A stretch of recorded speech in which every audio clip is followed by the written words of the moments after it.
Well, hello and welcome to How Do I Homeschool. My name is Rebecca Dever. Today we're going to be talking about homeschoolers applying to college.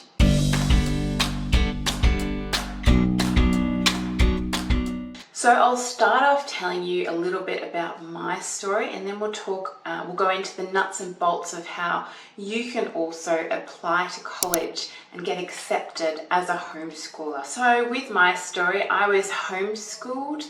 I went to school for a little bit, but most of my education was as a homeschooler.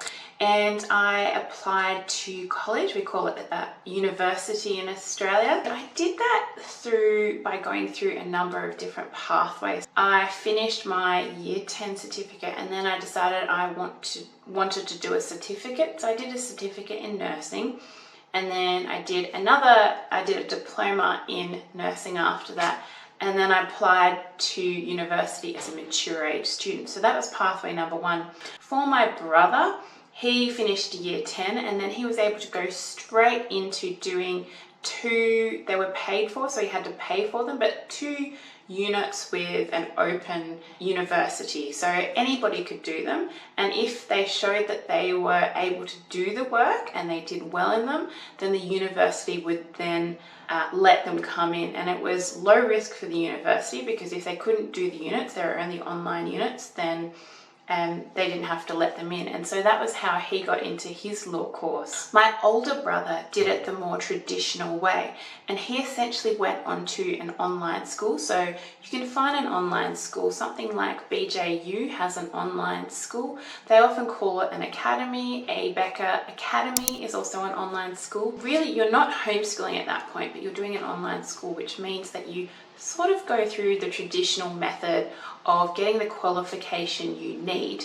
to go to college. And so that was how he did it, and he went into it and did his architecture course. But what if you're applying for one of the really amazing Ivy League schools and you need to do something incredible?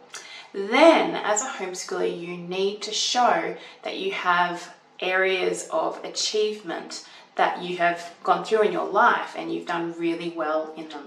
But what if you're applying for a really highbrow university like Harvard or one of the other Ivy League universities?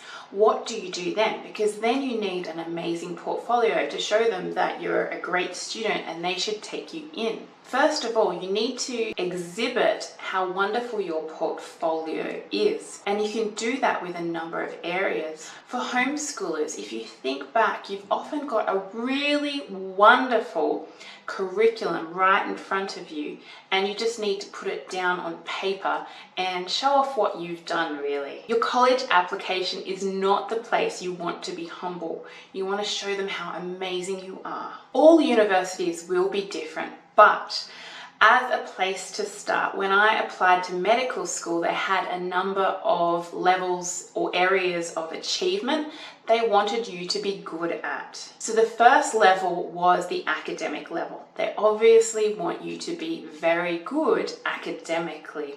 And so if you have tests which can show how amazing you've gone at certain tests, perhaps you've done the ACT or the SAT test, and you can exhibit how wonderful you are academically. The second one is the leadership area. Can you exhibit how you have gone with your leadership skills? Now, you don't always have to be an amazing leader, but you do definitely get points for being a leader.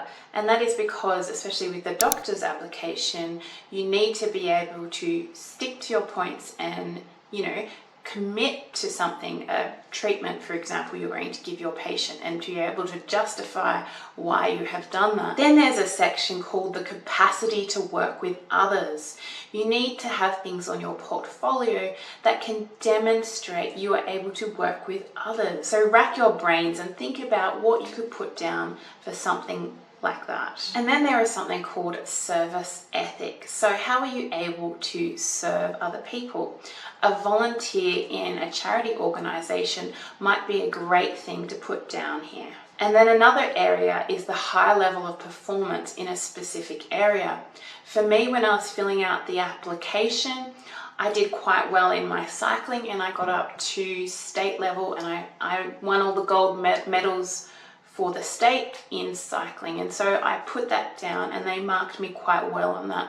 When I eventually got into medicine and I talked to the other medical students who were around me, they also exhibited a high level of performance in other areas. So it was amazing to work with them. Now, if you're not exactly sure what to put down for these categories, have a look back on the previous assignments you've done and they will refresh your memory and you'll go, wow, I actually have quite a lot to put on this application.